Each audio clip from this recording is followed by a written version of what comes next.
Hi, everybody. This is Steve Maggi from SMA Law Firm. Welcome to Building the Bridge. I have the honor of having as my guest today, Jacob Willemsen, the founder of Transatlantic Business Services based in New York. Thanks for being with us, Jacob. Thank you for having me.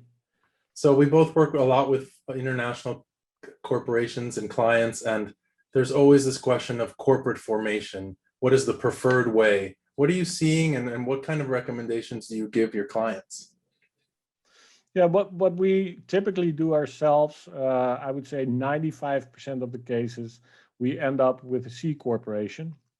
And there are definitely occasions where it's better to have an LLC, especially in case of joint ventures with Americans. Unfortunately, what we see quite a bit nowadays is that people do online research and find content that steers them towards an LLC. However, they forget that the content was written towards Americans, and Americans would like for a tax transparent entity, but for European headquarters, that may actually come with quite some tax exposure for their European headquarters. So in a way, we typically end up with a C corp. And that's because tax-wise, that limits the exposure for the headquarters. Now, the other reason why we choose for a C corp in Delaware is because Delaware law is very well established. There's absolutely nothing wrong with Wyoming, Texas, Nevada, whatever we see. If a client comes to us with those kinds of home states, it's not like we will advise to close the entity and start from scratch. It's just that we are accustomed to Delaware. Delaware laws is well predictable, and there are a lot of good lawyers that serve under Delaware law. So that's why we typically end up with a Delaware C corp. Exceptions are there. I've noticed a trend with Latin American companies. A lot of them are what are called SRLs, which is a limited responsibility society. And they think that they should be doing the equivalent in the US, just so there's a linear fit, I guess, which would be an LLC, but that's not necessarily the case, right? Well, I agree with you that it seems like Spanish-speaking countries, we end up with a lot more clients that have, if they arrive with us after they establish the entity, that a lot of them have actually opted for an LLC. And again, it could be an okay format, but then you have to make sure that for tax purposes, you request for the LLC to be treated as a C corporation, because otherwise, like I said, you may end up exposing either a person, if that's the member of the LLC, or the European headquarter to US taxation. And you don't want to, typically, you don't want to have that unless perhaps you set up a special entity for that purpose in the European country or in the Latin American country, specifically for that purpose to be the member of a US LLC, which is fine too.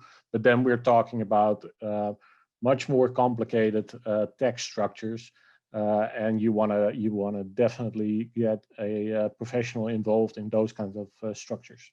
I guess it's important. The take-home lesson here is that it's not one size fits all, and also what you read on the internet isn't necessarily applicable to your case. So they really need case-by-case analysis, and all the tax issues, as well as undoing something after it's done, can be a really big issue too. Yeah.